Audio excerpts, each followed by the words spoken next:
The Joe Rogan Experience. Human trafficking. That's another thing that we don't talk about. Yes. That is another thing that just goes in and out of the news. We were talking about on the podcast the 39 or 35 kids that were rescued in Georgia. Yeah. And it was a blip in the news. Like how but meanwhile I saw 1,000 articles on how mean Ellen is. Yes. Ellen's mean.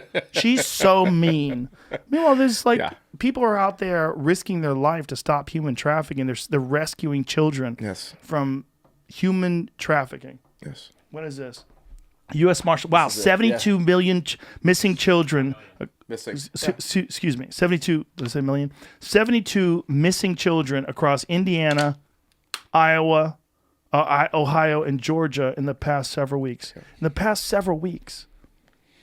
So what is this is where these. So when you read an article like that, U.S. Marshals rescued 72 missing children. This is where like all the QAnon people get crazy because they think that Donald Trump is secretly working behind the scenes to stop child trafficking and that there's like some secret cabal in the government that wants to enable this shit. Right. And then Facebook bans QAnon and everyone's going crazy now. Yeah. Like this child trafficking thing is real. It's real. It has always existed. Did you know that Houston is actually one of the hubs for child trafficking in the U.S.? Really? Yes, it is. Now, how do they find out about child trafficking? Like, how do they infiltrate? So usually it's local law enforcement that recognizes some abnormalities in the behavior of some of the children. Usually it's certain areas, certain shops, certain businesses that are kind of harboring these people. A lot of them just get stopped because, I mean, it's kind of really odd if you're in a van or an 18-wheeler and then there's like 20 kids in it. It's weird.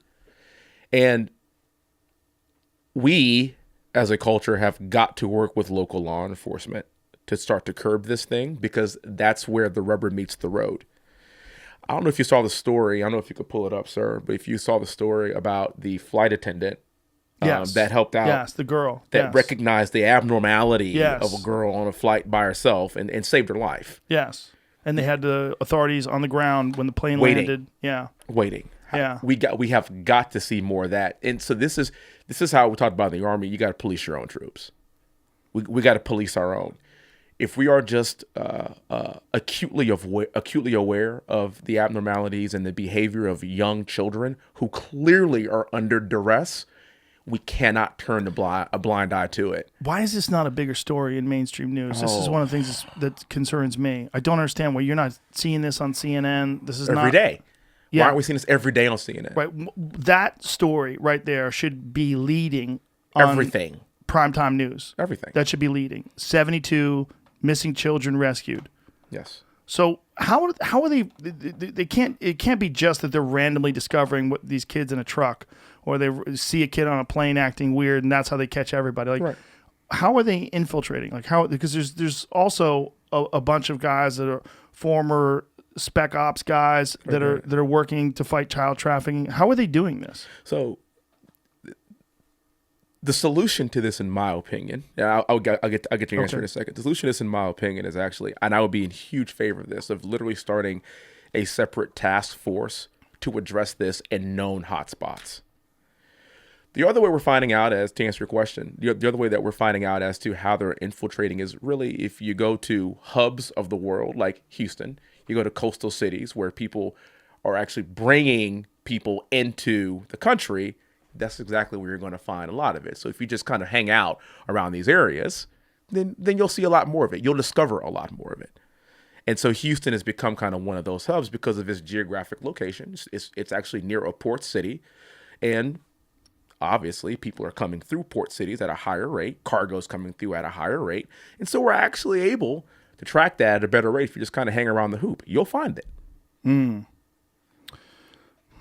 So how are these people communicating? Oh my goodness. It seems like if the government can use programs like Edward Snowden revealed, like how are they organizing these things and where are they getting these kids from?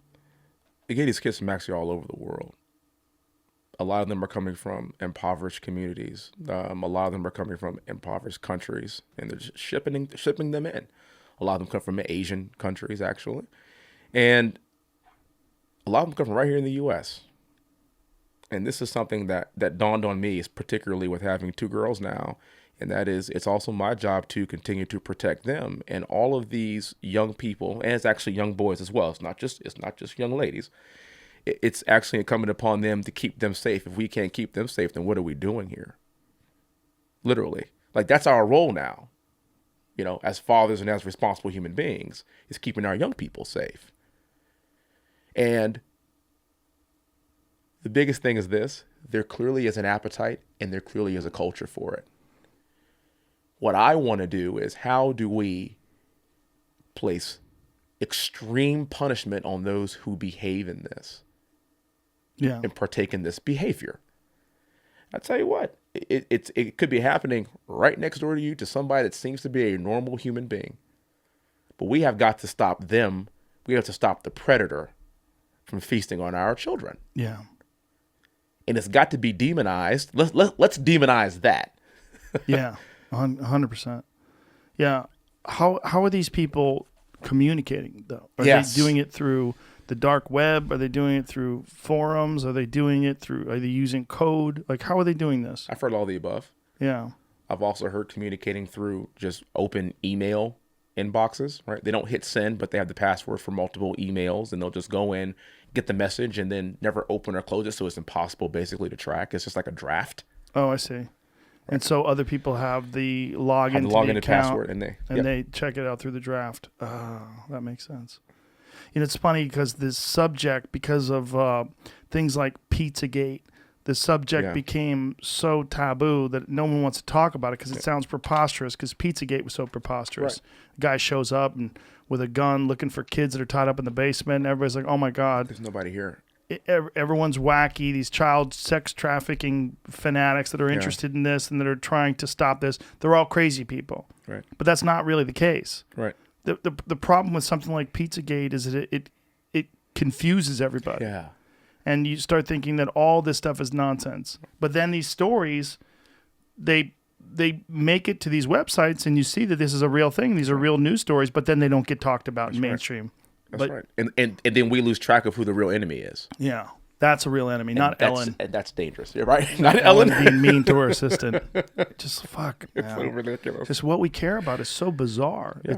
It's such a symptom of how sick we are as a culture, and that our priorities are so skewed, and that this is sort of accentuated by our addiction to social media. Yeah. And that people are concentrating so much on things that are trivial and nonsensical. What's up, buddy?